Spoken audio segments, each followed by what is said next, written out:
পয়সা রোজগার করা আর মানুষ হওয়া কি নয়, এক কথা নয়।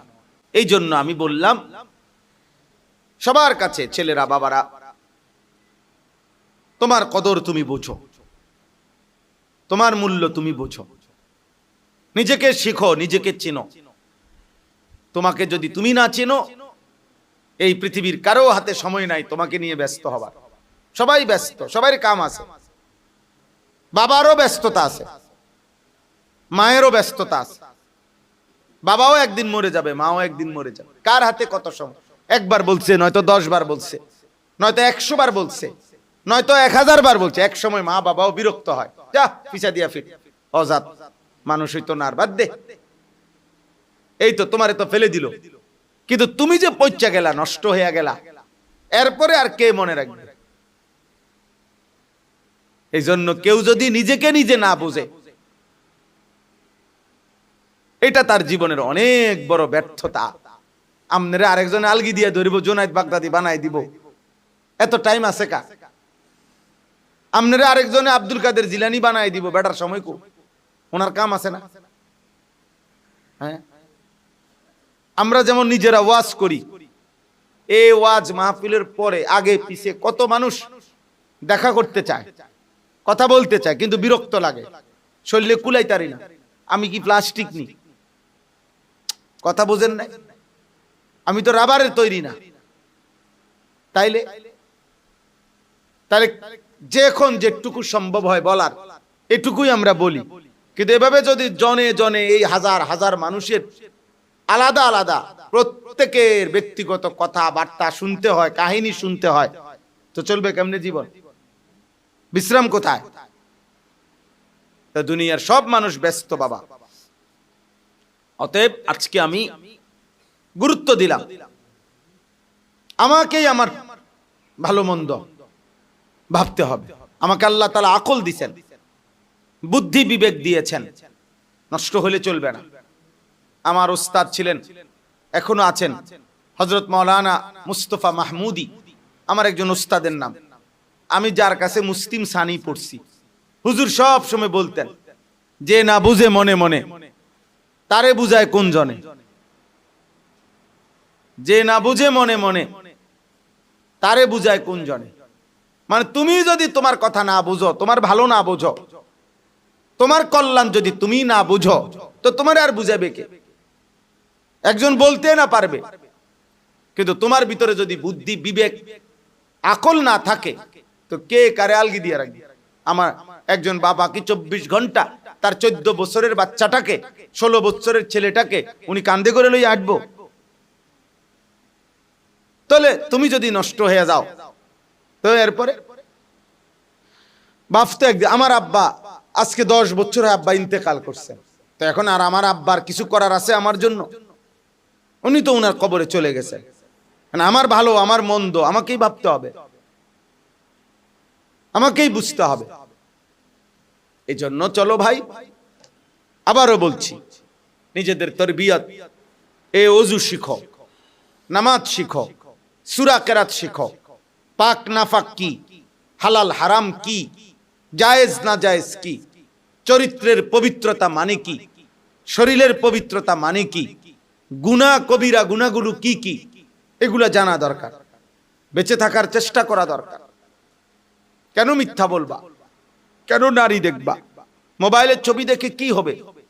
অর্জন কোথায়? সারাদিন মোবাইল টিপলে বিনিময় কি? কোনো ইনকাম আসুক? দুনিয়ারও তো কিছু নাই, আখিরাতেরও তো কিছু নাই। হ্যাঁ, মুশরিকের মতো চলাফেরা, বেঈমানের মতো চলাফেরা করার কি অর্থ আছে? বেঈমান আর জানোয়ার একই কথা, নাফরমান আর জানোয়ার একই কথা। এটা তো আল্লাহর কোরআনের কথা, উলাইকা কাল আনআম। তাহলে বেঈমান আর নাফরমান আর জানোয়ার কি? একই জিনিস, চতুষ্পদ জন্তু একই কথা।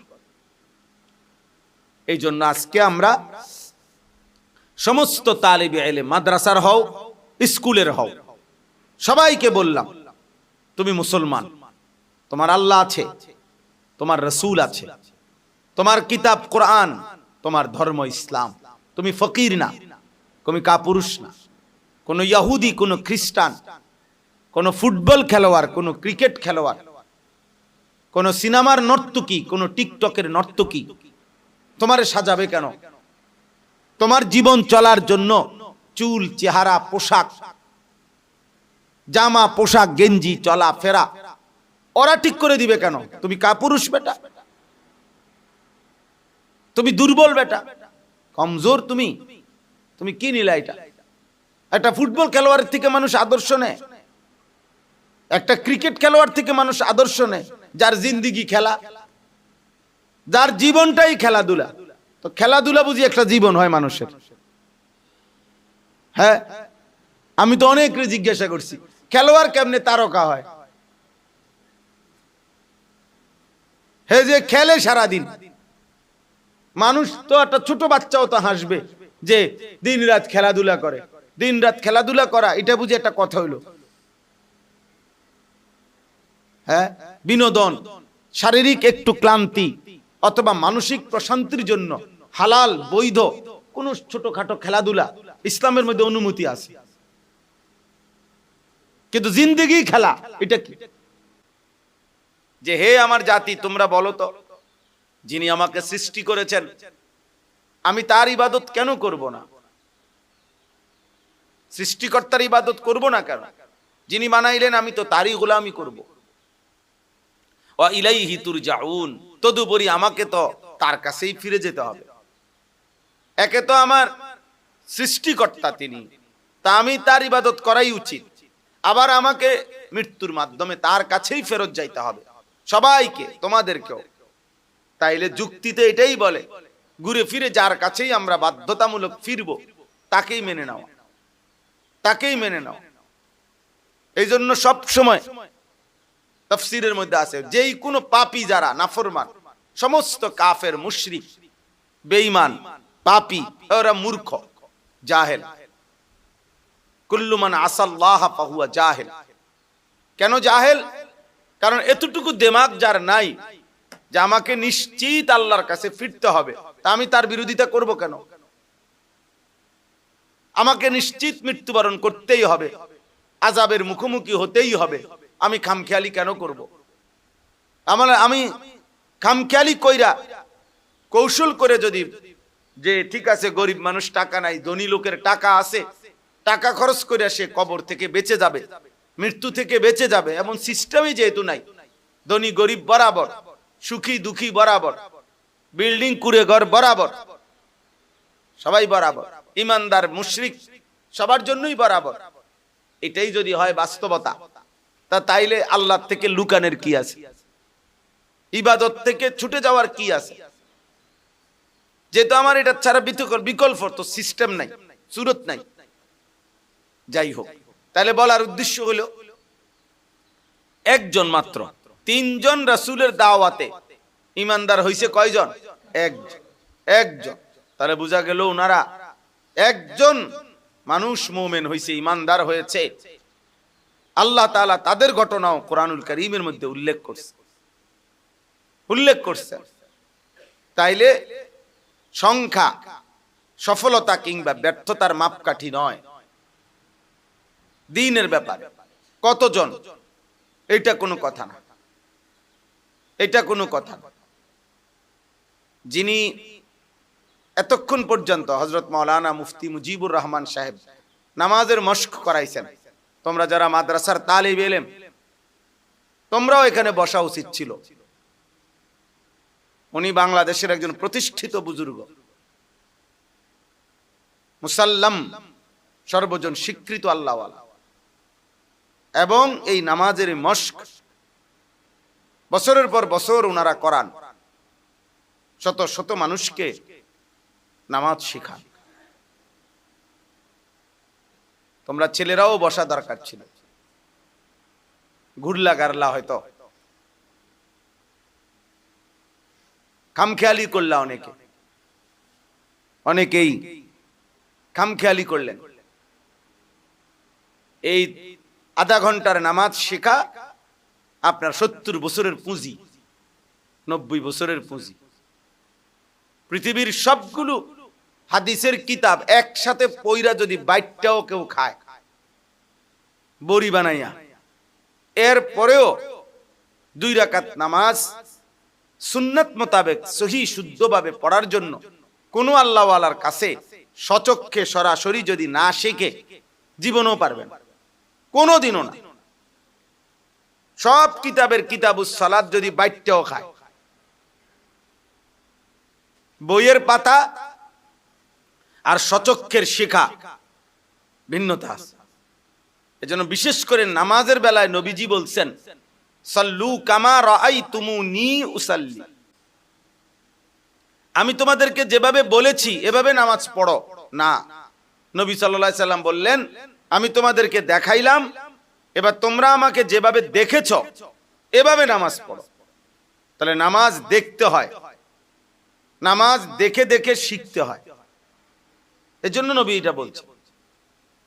এখন সবাই বক্তৃতা শুনতে আসছে, বক্তা আসছে, বক্তার বক্তৃতা শুনতে সবাই আসছে, আর এতক্ষণ তালিম হইছে ফাঁকি ঝুঁকি সবার। এই সমস্যা আমাদের। আমি কালকে রাত্রে এটা বলছি, এই গপ মারণ বক্তৃতা মারা এটা সহজ। এমনি মানুষের সেবায় চাল দেওয়া, ডাল দেওয়া, তেল দেওয়া, সাবান দেওয়া সহজ, রক্ত দেওয়া সহজ মানুষের জন্য। এমনি মানুষের ঘর করে দেওয়া, বিল্ডিং করে দেওয়া, অনেক সহযোগিতা করা সহজ। কিন্তু নিজের ঈমান, আমল, আখলাক, ওযু, নামাজ, সূরা, কেরাত, দোয়া, কালাম, পাক নাফাক, পবিত্রতা, একটা একটা সুন্নাত শিখা, নিজের জীবনে হাতে কলমে মশক করা, এটা খুব কঠিন। এটা কঠিন কাজ, এটা মুজাহাদা, এটাই রিয়াজত, এটাই সাধনা, এটাই তারবিয়ত, এটাই তালিম। রাসূলুল্লাহ সাল্লাল্লাহু আলাইহি সাল্লাম সাহাবায়ে কেরামকে ধরে ধরে শিখাইছেন। হযরত আব্দুল্লাহ ইবনে মাসউদ বলেন, ইউআল্লিমুনা আত-তাশাহুদ, রাসূলুল্লাহ সাল্লাল্লাহু আলাইহি সাল্লাম আমাদেরকে আত-তাহিয়াতু এভাবে শিখাইছেন, কামা ইউআল্লিমুনাল কুরআন, যেভাবে কোরআনের একটা একটা আয়াত শিখাইছেন এভাবে শিখাইছেন নবীজি। আত-তাহিয়াতু ধরে ধরে শিখাইছেন, হাতের ভিতরে হাত রেখে। হযরত আব্দুল্লাহ ইবনে মাসউদ বলেন, নবীজি আমাকে দোয়ায়ে কুনুত শিখাইছেন, এভাবে ধরে ধরে শিখাইছেন। দাঁড় করায় করাইয়া রুকু সেজদা আল্লাহর নবী সাল্লাল্লাহু আলাইহি ওয়াসাল্লাম শিখাইছেন। এই জন্য আমরা সব তালেবে ইলম সবার কাছে বললাম, পড়ালেখার সময়টা ইচ্ছাই হোক অনিচ্ছাই হোক, মাদ্রাসার পরিবেশে থাইকা যদি পড়ালেখা করতেই হইতেছে বাধ্যতামূলক, অনেকের আছে যে তোমার ভিন্ন কোনো সুরত নাই, বাবা মা রাজি হবে না অন্য কিছু, তো যেহেতু পড়তেই আসো, মাদ্রাসাতেই আছো, তো ফাঁকি ঝুঁকি কইরা, চালাকি কইরা, বান্দ্রামি কইরা, বাটফারি কইরা, কৌশল কইরা কি ফায়দা? এর চাইতে ভালো মাটি কাটতা, এর চাইতে ভালো মাটি কাটলেও ফায়দা হইতো, ডেইলি রোজ 400 টাকা মিলতো। এই জন্য এইটা জরুরি বিষয়, এই তারবিয়ত। কিশোর, যুবক, তরুণ, এক কথায় এই ছেলে, এই দুইটা বাইরে হন থেকে, বাইরে বেটা এখান থেকে, মোবাইল ওয়ালা ছেলে, ফালতু কোথাকার, কোত্থেকে আসছো বেটা, আহাম্মক।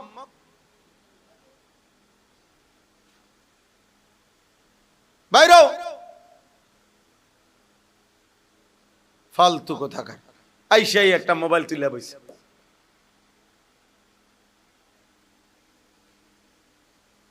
আমাদের সবচেয়ে বেশি এই স্কুল কলেজ পড়ুয়া ছেলে, অল্প বয়সী, এগুলা 24 ঘন্টা বড় মোবাইল চালায়।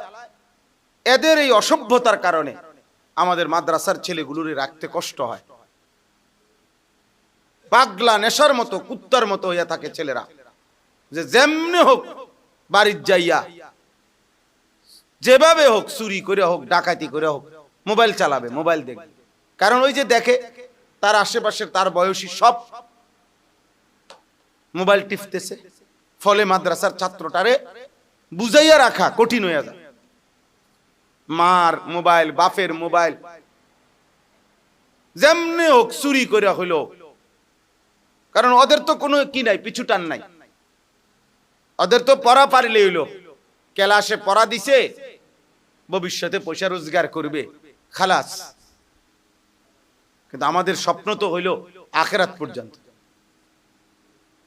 ওদের স্বপ্ন তো আখিরাত। বাংলা বইয়ের কোন স্বপ্ন আখিরাত না, অঙ্ক বইয়ের স্বপ্ন কি না? আখিরাত না, আখিরাত। ইংরেজি বইয়ের স্বপ্ন কি না? আখিরাত। পদার্থ বিজ্ঞান, জীববিজ্ঞান আখিরাতের জন্য লেখা হয় না। রসায়ন বিজ্ঞান আখিরাতের জন্য না। ওদের শুধু দুনিয়া চললেই হইলো, খাইয়া টাইয়া পেশাব পায়খানা কইরা বাতে বাসে সালে ডালে খাইয়া গুঞ্জাইয়া এই মোটামুটি সমান।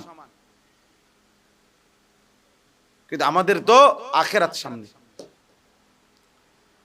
আমাদের তো পরকাল সামনে বেটা। এই জন্যই না আমরা এত কষ্ট দেই। আমরা আমাদের ছাত্রগুলারে মোবাইল ব্যবহার করতে দেই না, নাহলে মোবাইল ব্যবহার করলে অসুবিধা কি? কিন্তু আমাদের যে আখিরাত আছে, আমাদের যে আল্লাহর সামনে যেতে হবে, আমাদের যে মরতে হবে, আমাদের শিক্ষা ব্যবস্থার সবচেয়ে বড় দুর্বলতা এটাই। ইউরোপিয়ানরা, বেঈমানরা বারবার এত আধুনিকতার নাম দিয়া এত বেশি সিলেবাস জেনারেল শিক্ষিতদেরকে দিয়ে দিছে যে দুনিয়া বুঝাইবার সর্বোচ্চ যত বুদ্ধি মেধা সব এটার মধ্যে প্রয়োগ করতেছে, কিন্তু সর্বোচ্চ নজরদারি রাখে যে 12 বছর 16 বছরে যেন ছেলেটার জেহান থেকে পড়ালেখার মাধ্যমে তাদের সিস্টেমের মধ্যে আখিরাত যেন কোনোভাবে না ঢোকে, এইটার জন্য তাদের সর্বাত্মক চেষ্টা। একটা ধর্ম ঘন্টা দিছে 7 নম্বর ঘন্টা, ছুটির টাইমের যে ঘন্টাটা, এইটা হইল গিয়া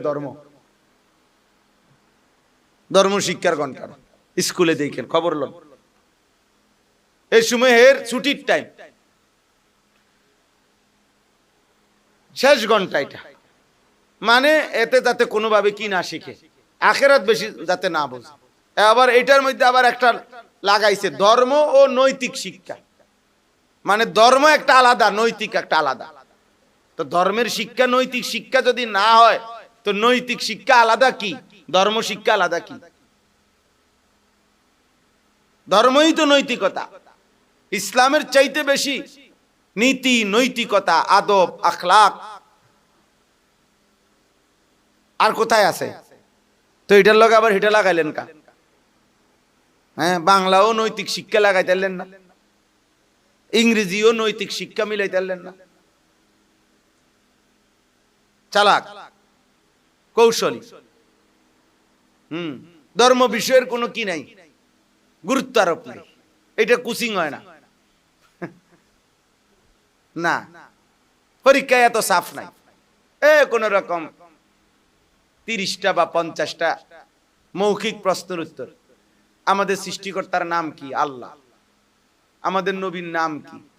মুহাম্মদ সাল্লাল্লাহু আলাইহি সাল্লাম। তিনি কোথায় জন্মগ্রহণ করেছেন? মক্কায়। তিনি কোথায় হিজরত করেছেন? মদিনা। তিনি কত বছর বয়সে ইন্তেকাল করেছেন? 63 বছর। মাশাআল্লাহ, বিরাট জ্ঞানী, মহাজ্ঞানী। ধর্ম সম্পর্কে প্রচুর জ্ঞান রাখে ছেলে। মক্কা কইছে রে, মদিনা কইতা রে, শেষ। নবীর জীবন শেষ। খামখেয়ালি আর একটা বুঝ দাও নারী, বুঝছেন? যার ফলে 5 বছর 10 বছর যে আল্লাহ চিনে না, আল্লাহর কথা যার কানে পড়ে না, আখিরাতের কথা যার কানে পড়ে না, তো তার জীবন সুন্দর হবে কিভাবে? একদিনের ওয়াজ, মাঝে মধ্যে কুদ্দুর বয়ান, এত তো প্রতিদিন যে ব্যক্তি, একটা ছেলে একটা মেয়ে প্রতিদিন যেই পড়ালেখা পড়তেছে 12 ঘন্টা, আর তার বিপরীতে মাসে একদিন তারে একটু ধর্মের কথা বললে, দ্বীনি কথা বললে কি যথেষ্ট? তার কাছে তো প্রতিদিন নিয়ম হলো প্রত্যেক লেখক, প্রত্যেক ব্যক্তি, প্রত্যেক বই, বিষয় যাই হোক, ব্যক্তির চিন্তা চেতনা, ফিকির, বিশ্বাস, এটা পাঠকের উপরেও প্রভাব বিস্তার করে। এজন্য আমাদের বুজুর্গরা বলতেন, আমাদেরকে ছাত্র জীবনে উস্তাদরা বলতেন যে সবার বই পড়া যাবে না, বই পড়ার ক্ষেত্রেও উস্তাদের কাছ থেকে জিজ্ঞেস করে নেওয়া যে আমি উনার বই পড়বো কিনা। কারণ এমন অনেক বই আছে, অনেক কালিমাতু হাক্কিন উরিদা বিহাল বাতিল, কথা সত্য মতলব খারাপ, উদ্দেশ্য খারাপ, কথা সামনে দিয়ে বোঝা যাবে না কি, কিন্তু ভিতরে সূক্ষ্ম কোন কি আছে, কৌশল আছে।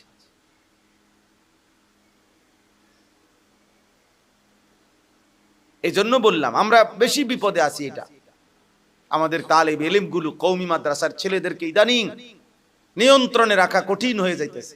এই শুধু মোবাইল, আর কিচ্ছু না, শুধু মোবাইল। এবং এর বড় একটা কারণ হলো মা বাবা, অভিভাবক এবং আত্মীয় স্বজনের ছেলে মেয়েরা, সমবয়সীরা অবাধে মোবাইল চালায়, ফলে এই বেচারা একা মনে করে অসহায়, আরে আমি মাদ্রাসাত পড়িয়া না ধরা খাইলাম, আমার মাদ্রাসাত পড়ার কারণে না আজকে আমার এই অবস্থা, নাহলে তো আমি মুক্ত স্বাধীন মতে ওদের মতো ঘুরতে পারতাম। ফলে আস্তে আস্তে প্রতিদিন আপনার মাদ্রাসার ছাত্র ঝরে যায়, হেতে আর পড়তো না, মিথ্যা কথা বলে মাদ্রাসার বিরুদ্ধে, হুজুরের বিরুদ্ধে, খানা দানার এই সে থাকারে উদা মিশা কথা, শতকরা 95-98 ভাগ মিথ্যা কথা বলে। মূল কাহিনী এটাই, সে এমন জায়গায় যাইতে চাইতেছে যেখানে মূলত সে মোবাইল টিপবে। মূল কাহিনী এটাই, মূল বিষয় এটা, মোবাইল টিপার স্বাধীনতা, মনে করে অনেক মজা, এটা অনেক মজা। কিন্তু একদিন ঠিকই দেখবে কত ছেলে, আমরাও তো দেখছি, এত বেশি মোবাইলের আসক্ত হয়ে একটা পর্যায়ে এমন আকামলা হইছে, এই আকামলা নিজেই নিজের জন্য বোঝা, মানুষের উপকার করবে পরিবারের তো দূরে থাক, নিজের জানই চলে না, নিজের জন্য কদ্দুর বাত মাসের ব্যবস্থা করতে পারে না। কারণ অলস মানুষ, অকর্মণ্য মানুষ, ফাঁকিবাজ, গাফেল মানুষ পৃথিবীতেও কোনো কামে লাগে না, আখেরাতে তো কোনো কামে লাগবেই না। অলসের ঠাই কোথাও নাই, ফালতু মানুষের কদর কোথাও নাই। বেটা ছেলেদেরকে বলি, তোমরা তালেব ইলম, তোমরা শোনো, এটা মনে রাখো আব্বা, গাফেল, অমনোযোগী, ফালতু মানুষের ঠাই পৃথিবীর কোথাও নাই, কেউ তাকে কদর করে না। একদিন নিজেই নিজের বোঝা হয়ে যায়, নিজের জান চালাইতে কষ্ট হয়, নিজের জান। আমি বহু হুজুরকে পর্যন্ত বলছি, আপনি সারাদিন রাত মিয়া মোবাইল টিপেন আর বইয়া বইয়া কোন হুজুরদেরকে মানুষে ইজ্জত করে না, আপনার কি ইজ্জত করতো? হ্যাঁ, আপনি কি পরিশ্রম করছেন ইজ্জত পাওয়ার জন্য? আপনি বসে বসে দি ভাগ পাইলেই মোবাইল টিপেন, তো আপনার মতো আকামলারে মানুষে কি করে কি করতো? আপনি মানুষের কল্যাণে কি মেহনত করছেন? আপনার মুসল্লিদের প্রথম কাতারের মানুষদেরকে ওযু, নামাজ, সূরা, কেরাত, দোয়া, কালাম ঠিক করাবার জন্য আপনি মেহনত করছেন কি? আপনি দিয়ে 1:26 মসজিদে ঢোকেন, হ্যাঁ, আবার 40 নামাজ দেয়, 15 মিনিটও লাগে না। আপনার মুসল্লিদের অনেকের সুন্নত নফল শেষ হইতে হইতে হুজুরে বাইত গেছে গা, তাহলে আপনি কি পরিশ্রম করলেন? আপনাকে তাকে মেহনত করতে হবে, মানুষের জন্য আগে ফিকির করতে হবে না। আপনি এমনি কি আসমান থেকে পড়বো মর্যাদা?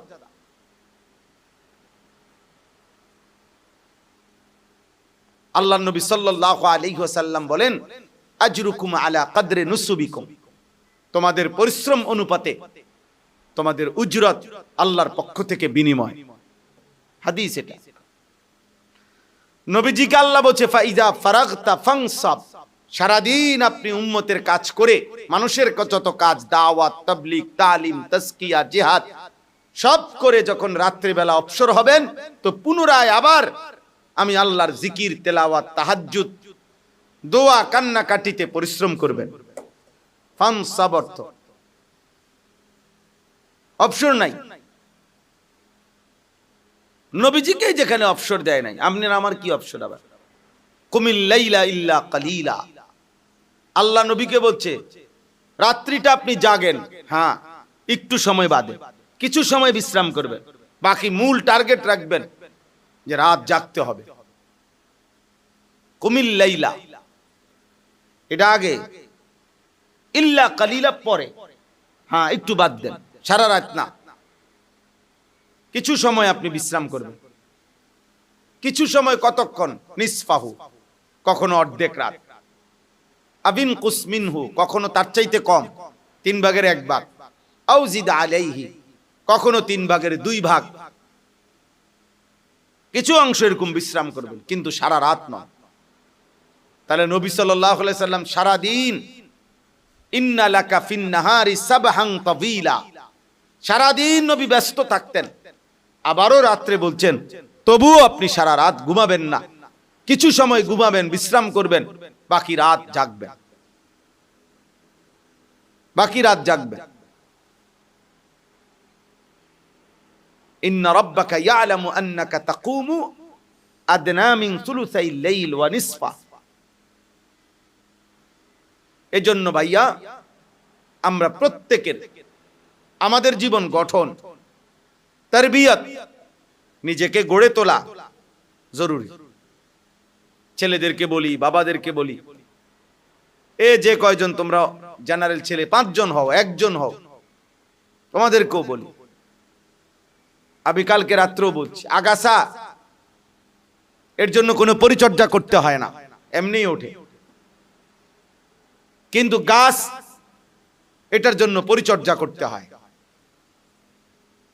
সার দিতে হয়, গোবর দিতে হয়, গাছ রোপণ করতে হয়, পানি দিতে হয়, একটু বাড়লে সাথে একটা কঞ্চি লাগাইয়া বাঁধে দিতে হয়, আস্তে আস্তে ডাল ভাঙতে হয়, বড় হয়, সযত্ন পরিচর্যায় একটি গাছ বড় হয়। কিন্তু আগাছা এমনি উঠে এমনি শেষ হয়ে যায়। এই জন্য নষ্ট হইতে কারো চেষ্টা লাগে না, নষ্ট এমনি হইয়া যাওয়া যায়। চরিত্রহীন হইতে কারো চেষ্টা করন লাগে না, ছেড়ে রাখলে, ফেলে রাখলে, কেউ যদি টেনে না ধরে এমনি চরিত্রহীন হয়ে যায়। কিন্তু নিজেকে গড়ে তোলা, ঈমান, আমল, আখলাক, সচ্চরিত্র, উত্তম আচরণ, ভদ্রতা, নম্রতা, সভ্যতা, দুনিয়া এবং আখিরাত, এর জন্য কঠোর মেহনত করতে হয়, নিজেকে গড়তে হয়, নিজেকে কারো তত্ত্বাবধানে রাখতে হয়। আল্লাহর নবী সাল্লাল্লাহু আলাইহি সাল্লাম সাহাবায়ে কেরামকে এটা করাইছেন, তারবিয়ত করাইছেন। ওয়ায়ুযাক্কিহিম, তাদের অন্তরাত্মা পবিত্র করেছেন, তাদেরকে গড়ে তুলেছেন। সাহাবায়ে কেরাম রাসূলুল্লাহ সাল্লাল্লাহু আলাইহি সাল্লামের কাছে আয়েশা থাকছেন 20 দিন, 10 দিন, বিভিন্ন অঞ্চল থেকে, এমনকি কিশোর সাহাবী এবং সমবয়সী যুবক সাহাবী, ওনারা আয়েশা থাকছেন। সাহাবাদের বর্ণনা আছে হাদিসে যে আমরা নবী সাল্লাল্লাহু কুন্না মা'আন নবী ওয়া নাহনু হাযাবিরা, আমরা রাসূলুল্লাহ সাল্লাল্লাহু আলাইহি সাল্লামের সাথে কিশোর বয়সেই দীর্ঘদিন নবীজির সোহবতে ছিলাম। কিশোর কাকে বলে? 15 বছরের আগে, 10 বছরের পরে যে বয়স, এটারে বলে কিশোর। 10 বছরের পর থেকে, আর 14 বছর বা 15 বছর থেকেই সে প্রাপ্তবয়স্ক যুবক। যেদিন থেকে তার প্রথম বীর্যপাত হয় ওই দিন থেকেই সে বালেগ, যুবক। এরপরে 40 বছর পর্যন্ত সে পূর্ণ যুবক। 15 থেকে 40, 25 বছর। ইমাম ইবনুল কাইয়িম আল জাওজি রাহমাতুল্লাহ আলাইহি মানুষের এই হায়াতকে প্রতি 5 বছরে 5 বছরে ভাগ করছেন। জন্ম থেকে 5 বছর একটা স্টেজ, 5 বছর থেকে 10 একটা স্টেজ, মানে একটা স্টেপ, একটা ধাপ। 10 থেকে 15 এইটা একটা ধাপ, আর এই 15 থেকে 40 এই 25 বছর এক ধাপ। 40 থেকে 50 এই 10 বছর এক ধাপ, 50 থেকে 60 এই 10 বছর এক ধাপ, 60 থেকে এরপরে যেদিন হায়াত একদিন রিটায়ার্ড পারসন, যে কয়দিন বাঁচে কয়দিন বোনাস, ওনার মেয়াদ শেষ। ওই যে আমার চাচা মনে করেন ওন যা বাঁচতে আরে তাই লাভ, 60-এর উপরে হইবে না চাচা আপনার কাছে? হ্যাঁ, ওন অতিরিক্ত বোনাসে আছে। মাশাআল্লাহ, উনি বোনাস লইয়াও আরো বেশি আছে। আল্লাহ হায়াত দান করেন, আফিয়ত দান করেন। তাইলে বোঝা গেল যৌবন, কিশোর, বিশেষ করে 10 বছর থেকে 15 বছর, এই 5 বছর উঠতি বয়স, করিবুল বুলুগ, মুরাহিক, এই সময়টা খুব স্পর্শকাতর। যেই কোন এই গাছ এখন আর পানি দিতে হয় না, এটা বড় হয়ে গেছে, কিন্তু ওই উঠতের সময় খুব যত্ন রাখতে হয়। ছাগলিনী কামড় দেয়, কেউ কোনো প্রাণী ভেঙ্গে ফেলে, এই জন্য সাথে একটা ছোট্ট চিকন কঞ্চি লাগাইয়া বাইঁধা দেয়, চারিদিকে ছোট্ট গোল ট্যাংরা বেড়া দিয়া দেয়, পানি দেয়, যত্ন নেয় একটা পর্যায় পর্যন্ত। এই জন্য বিশেষ করে আমাদের এই কিশোর বয়স, এই সময়ে ছেলে পেলে 10, 11, 12, 14, 15, 18, 16, 20, 25 এই সময়গুলোতে নষ্ট হওয়ার মূল সময়। এই সময়ে যদি কেউ নিয়ন্ত্রণ করতে না পারে নিজেকে,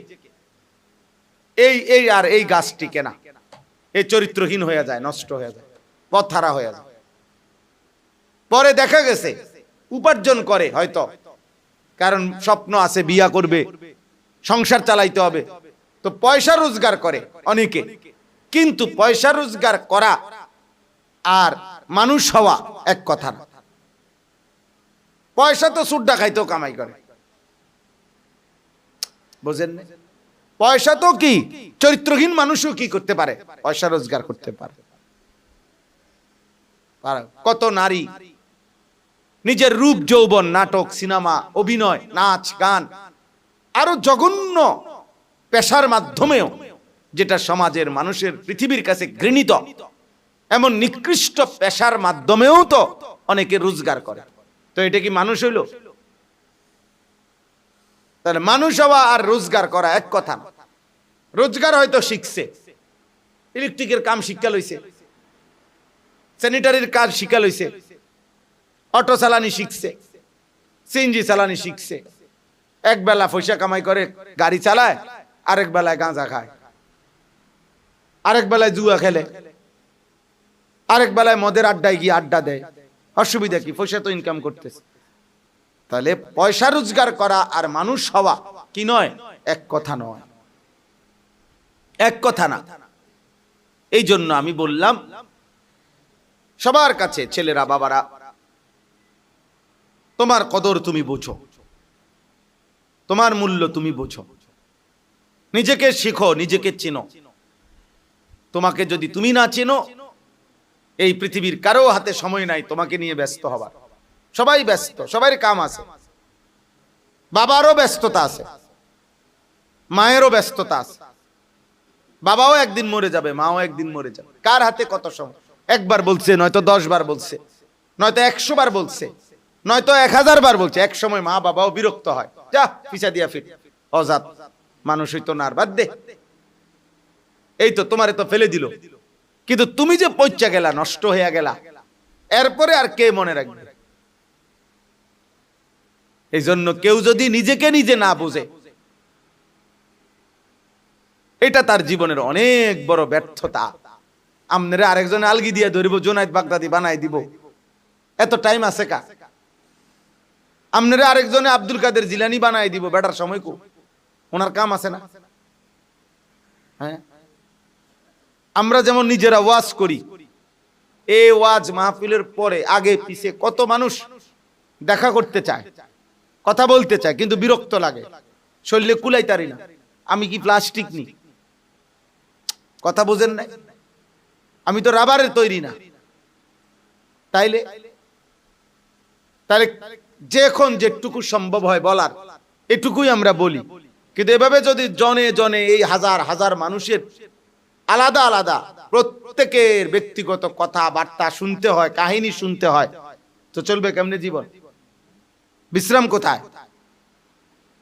তা দুনিয়ার সব মানুষ ব্যস্ত বাবা। অতএব আজকে আমি গুরুত্ব দিলাম আমাকেই আমার ভালো মন্দ ভাবতে হবে। আমাকে আল্লাহ তাআলা আকল দিয়েছেন, বুদ্ধি বিবেক দিয়েছেন, নষ্ট হলে চলবে না। আমার উস্তাদ ছিলেন, এখনো আছেন, হযরত মাওলানা মুস্তাফা মাহমুদি আমার একজন উস্তাদের নাম। আমি যার কাছে মুসলিম সানি পড়ছি, হুজুর সব সময় বলতেন যে না বুঝে মনে মনে তারে বুঝায় কোন জনে, যে না বুঝে মনে মনে তারে বুঝায় কোন জনে। মানে তুমি যদি তোমার কথা না বুঝো, তোমার ভালো না বুঝো, তোমার কল্যাণ যদি তুমি না বুঝো, তো তোমার আর বুঝাবে কে? একজন বলতে না পারবে, কিন্তু তোমার ভিতরে যদি বুদ্ধি বিবেক আকল না থাকে, তো কে কারে আলগি দিয়ে রাখবে? আমার একজন বাবা কি 24 ঘন্টা তার 14 বছরের বাচ্চাটাকে, 16 বছরের ছেলেটাকে উনি কান্দে করে লই আটবো? তাহলে তুমি যদি নষ্ট হয়ে যাও, তো এরপরে বাফতে একদিন আমার আব্বা আজকে 10 বছর আব্বা ইন্তেকাল করছেন, তো এখন আর আমার আব্বার কিছু করার আছে আমার জন্য? উনি তো উনার কবরে চলে গেছেন। আমার ভালো আমার মন্দ আমাকেই ভাবতে হবে, আমাকেই বুঝতে হবে। এই জন্য চলো ভাই, আবারও বলছি, নিজেদের তরবিয়ত, এ ওযু শিখো, নামাজ শিখো, সূরা কেরাত শিখো, পাক নাফাক কি, হালাল হারাম কি, জায়েজ না জায়েজ কি, চরিত্রের পবিত্রতা মানে কি, শরীরের পবিত্রতা মানে কি, গুনাহ কবিরা গুনাহগুলো কি কি, এগুলা জানা দরকার, বেঁচে থাকার চেষ্টা করা দরকার। কেন মিথ্যা বলবা? কেন নারী দেখবা? মোবাইলের ছবি দেখে কি হবে? অর্জন কোথায়? সারাদিন মোবাইল টিপলে বিনিময় কি? কোনো ইনকাম আসুক? দুনিয়ারও তো কিছু নাই, আখিরাতেরও তো কিছু নাই। হ্যাঁ, মুশরিকের মতো চলাফেরা, বেঈমানের মতো চলাফেরা করার কি অর্থ আছে? বেঈমান আর জানোয়ার একই কথা, নাফরমান আর জানোয়ার একই কথা। এটা তো আল্লাহর কোরআনের কথা, উলাইকা কাল আনআম। তাহলে বেঈমান আর নাফরমান আর জানোয়ার কি? একই জিনিস, চতুষ্পদ জন্তু একই কথা। এই জন্য আজকে আমরা সমস্ত তালিবে ইলম, মাদ্রাসার হও স্কুলের হও, সবাইকে বললাম তুমি মুসলমান, তোমার আল্লাহ আছে, তোমার রাসূল আছে, তোমার কিতাব কোরআন, তোমার ধর্ম ইসলাম। তুমি ফকির না, তুমি কাপুরুষ না, কোন ইহুদি, কোন খ্রিস্টান, কোন ফুটবল খেলোয়াড়, কোন ক্রিকেট খেলোয়াড়, কোন সিনেমার নর্তকী, কোন টিকটকের নর্তকী তোমারে সাজাবে কেন? তোমার জীবন চলার জন্য চুল, চেহারা, পোশাক, জামা, পোশাক, গেঞ্জি, চলা ফেরা ওরা ঠিক করে দিবে কেন? তুমি কাপুরুষ বেটা, তুমি দুর্বল বেটা, কমজোর তুমি। তুমি কি নিলা? এটা একটা ফুটবল খেলোয়াড়ের থেকে মানুষ আদর্শ নেয়, একটা ক্রিকেট খেলোয়াড় থেকে মানুষ আদর্শ নেয়, যার জিন্দিগি খেলা, যার জীবনটাই খেলাধুলা। তো খেলাধুলা বুঝি একটা জীবন হয় মানুষের? হ্যাঁ, আমি তো অনেকরে জিজ্ঞাসা করছি খেলোয়াড় কেমনে তারকা হয়? হে যে খেলে সারাদিন, মানুষ তো একটা ছোট বাচ্চাও তো হাসবে যে দিন রাত খেলাধুলা করে। দিন রাত খেলাধুলা করা এটা বুঝি একটা কথা হইলো? হ্যাঁ, বিনোদন, শারীরিক একটু ক্লান্তি অথবা মানসিক প্রশান্তির জন্য হালাল বৈধ কোন ছোটখাটো খেলাধুলা ইসলামের মধ্যে অনুমতি আছে, কিন্তু জিন্দেগি খেলা এটা কি? কোরআন শরীফে আছে, ইউসুফ আলাইহিস সালামের ভাইরা ইয়াকুব নবীকে বলছে যে ওরে আমাদের সাথে দেন, আরসিলহু মাআনা গাদান ইয়ারতা ওয়া ইয়ালআব, আমরা তাকে নিয়ে আগামী কাল ঘোরাফেরা করব, খেলবো। তো ইয়াকুব আলাইহিস সালাম এই সামান্য খেলা, এটা হারাম বলে নাই, নিষেধ করে নাই, বলে নাই যে তোমরা ইউসুফকে নিয়ে খেলবা কেন, খেলা তো নিষেধ না, বরং বলছে আমার ভয় হচ্ছে তারে বাগে খাইয়া ফেলবে তোমাদের অসতর্কতার কারণে। ওইটা উনি ভয় পাইছে, ওইটা ভয় পাইছে। হযরত আয়েশা রাদিয়াল্লাহু তাআলা আনহা তিনি স্পষ্ট বলতেন, আমি রাসূলের ঘরে ছিলাম স্ত্রী হিসাবে, অল্প বয়সী, তখন আমি নবীজির ঘরেই আমার কিছু বান্ধবী ছিল, এই বান্ধবীদেরকে সাথে নিয়ে খেলতাম, এই ছোটখাটো বাটিগুটি খেলতাম। নবীজি আয়েশা দেখতেন, নবীজি আয়েশা মজা করতেন, আমার সাথে বসতেন। নবীজির স্ত্রী হাবশি গোলামরা তীর বর্ষা দিয়ে খেলতেছে, আল্লাহ নবী সাল্লাল্লাহু আলাইহি সাল্লাম আয়েশা রাদিয়াল্লাহু তাআলা আনহাকে বলছেন, ইয়া হুমায়রা, হুমায়রা দেখবা তুমি? তো তিনি বললেন হ্যাঁ দেখবো। আল্লাহ নবী সাল্লাল্লাহু আলাইহি সাল্লাম বললেন, দরজার সামনে আমি দাঁড়াই, দরজা বন্ধ করে দিছে, পিছন দিয়া তুমি আমার কাঁধ বরাবর চোখ দিয়া কাঁধের উপরে তোমার থুতনি রাইখা দেখো। হযরত আয়েশা দেখছেন, আল্লাহ নবী সাল্লাল্লাহু আলাইহি সাল্লাম বলছেন, আহাসিবতে, শারসিনি এবার আর সাইবানি, বলছে হ আটটু দেখো, বলছে আচ্ছা দেখো। তা আবার একটু পরে বলছে এবার হইছে আর দেখবানি, বলছে আপনার কি আর মন চাচ্ছে না? নবীজিকে বলছি আয়েশা, বলছে কয় আমার প্রথম থেকেই কোনো মন চাচ্ছিল না, কিন্তু তোমার মন খুশির জন্য আমি দাঁড়ায় রইছি। আমি কি খেলা চাইতে দাঁড়ায় রইছি? তোমার বয়স কম। তাহলে দেখেন হালাল বৈধ শারীরিক মানসিক প্রশান্তি সেটা ঠিক আছে, কিন্তু জীবন মানে খেলাধুলা না, জীবন মানে মোবাইল টিপা না, জীবন মানে তামাশা না, জীবন মানে পাগল ছাগলের মতো হাঁটা না, জীবন মানে অসৎ বন্ধুর আড্ডা না। মনে রাখবা ভাই, তালেব ইলম ভাই সবাইকে বললাম, যার সাথে বসলে চললে অশ্লীল কথা বলে, খারাপ মন্দ নারী ছবি, জিনা ব্যভিচার, কাফের মুশরিক খেলাধুলার কথা বলে, মনে রাখবে দুষ্ট শয়তান। দুষ্ট সঙ্গীকে কোরআনের মধ্যে শয়তান বলা হয়েছে। শয়তান দুই ধরনের হয়, মানুষ শয়তান, জিন শয়তান। প্রকৃত শয়তান যেটা ইবলিস এবং তার যত বংশধর, এরা হইল জিন শয়তান। আর মানুষের মধ্যে যত লোক দুষ্ট, অসৎ, চরিত্রহীন, পাপী, এরা মানুষ শয়তান। শায়াতিনাল ইনসি ওয়াল জিন, মানুষ এবং জিন শয়তান, দুষ্ট শয়তান। এজন্য অসৎ সঙ্গ ত্যাগ করতে হবে। নিজেকে স্বপ্ন দেখো ভালো হওয়ার, আল্লাহওয়ালা হওয়ার, আখিরাতের সৌন্দর্য, দুনিয়ারও ইজ্জত, মানুষের ভালোবাসা, মহল্লাবাসীর দোয়া, এটা জীবনের অনেক বড় পুঁজি। আল্লাহ তাআলা আমাদের সবাইকে তৌফিক দান করেন। আজকের এই আয়োজন আল্লাহ তাআলা ভরপুর বরকত দান করেন। যেটুকু আয়োজন হইছে, কষ্ট হইছে, যেমনি ব্যবস্থা হইছে, আল্লাহ তাআলা যেন আগামী দিনে আরো পরিকল্পিত, আরো সুন্দর, আমি বলছি মাওলানা রশিদ আহমদ সাহেবকে, ইনশাআল্লাহ আমরা আগামী দিনে আরো সুন্দর আমাদের মাদ্রাসায় এই কিশোর যুবকদের জন্য তারবিয়াতি প্রোগ্রাম হয় 3 দিন ব্যাপী। আলহামদুলিল্লাহ আমরা আরো সামনেও করব কুরবানির পরে। তো আল্লাহ চাহে তো ওইখান থেকে প্রয়োজনে আমরা আরো ব্যবস্থাপনা কেমনে কি হয় সব সুন্দরভাবে বলার চেষ্টা করব ইনশাআল্লাহ। এটা আমাদের একটা ফিকির, আলাদা ফিকির, অর্থাৎ একটা ডিপার্টমেন্ট আলাদা বানায় নিলাম যে কিশোর, তরুণ, যুবক, নওজোয়ান, এদের জন্য আলাদা তরবিয়ত। এটা কাজের সুবিধার্থে এদেরকে কিছু কথা বলা, এদের চরিত্র আখলাকের ব্যাপার। অতএব শেষ কথা এটা, এই উঠতি বয়সে নিজেকে যদি ঠিক না রাখতে পারো, একদিন তুমি পৌঁছা যাইবা, নষ্ট হয়ে যাইবা, বন্ধুরা আর কেউ থাকবে না। আমার সাথী ক্লাসমেট কেউ আর আমার সাথে নাই, সবাই সবার মতো, কে কোথায় আছে জানাও নাই। আমার প্রাইমারি স্কুলের বন্ধুরা কই আমার জানা আছে, আমার মাধ্যমিক লেভেলের বন্ধুরা যারা পড়ালেখা করছি, যাদের সাথে আমি কি সবার কথা জানি, কে কোথায় আছে, কে কি আছে, কে কার খবর রাখে, কে রাখে কার খবর? বেটা তুমি নষ্ট হয়ে গেলে দেখবা যে আর কারো খবর নাই। তোমার পা ভাঙ্গা গেলে, তোমার মাথা ভাঙ্গা গেলে বন্ধুদের কেউ পা ভাঙবে না, মানে তুমি নষ্ট হয়ে গেলে আর কেউ খবর রাখবে না।